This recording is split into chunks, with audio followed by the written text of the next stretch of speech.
दोन्ही राष्ट्रवादीच्या विलिनीकरणाची चर्चा अचानक शरद पवारांच्या राष्ट्रवादीनं का थांबवली? हसन मुश्रीफांचा सवाल. तर तेव्हा उत्तरं का दिली नाहीत? अब बात निकलेगी तो दूर तक जाएगी, शशिकांत शिंदेंचं उत्तर. कृषी कामांसाठी शेतकऱ्यांना तातडीनं डिझेल उपलब्ध करून द्या, मुख्यमंत्र्यांच्या सूचना. शेतकऱ्यांच्या नावाखाली डिझेल घेणाऱ्यांवरती कारवाईचे आदेश. छत्रपती संभाजीनगरात मंत्री संजय शिरसाटांनी घेतला इंधन टंचाईचा आढावा.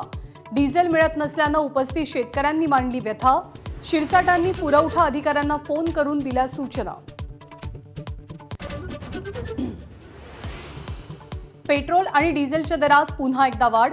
पेट्रोलचे दर 87 पैसे तर डिझेलचे दर 91 पैशांनी वाढले. गेल्या 9 दिवसातली तिसरी दरवाढ. वांद्रेच्या गरीबनगरमध्ये 400 अनधिकृत बांधकामं जमीनदोस्त. रेल्वेकडनं राडारोडा हटवण्याचं काम सुरू. कारवाईनंतर प्रवाशांचा प्रवास सुकर होणार, पश्चिम रेल्वेचा दावा. अंदमानच्या समुद्राचा बहुतांश भाग मान्सूननं व्यापला. पुढच्या 3 ते 4 दिवसात मान्सून वेगानं पुढे सरकण्याची अनुकूल परिस्थिती. बंगालच्या उपसागराच्या काही भागातही मान्सूनची प्रगती.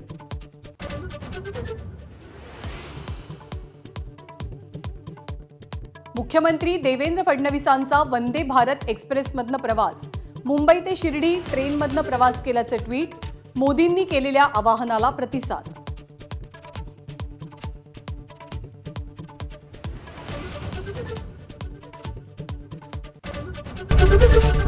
एबीपी माझा, उघडा डोळे बघा नीट.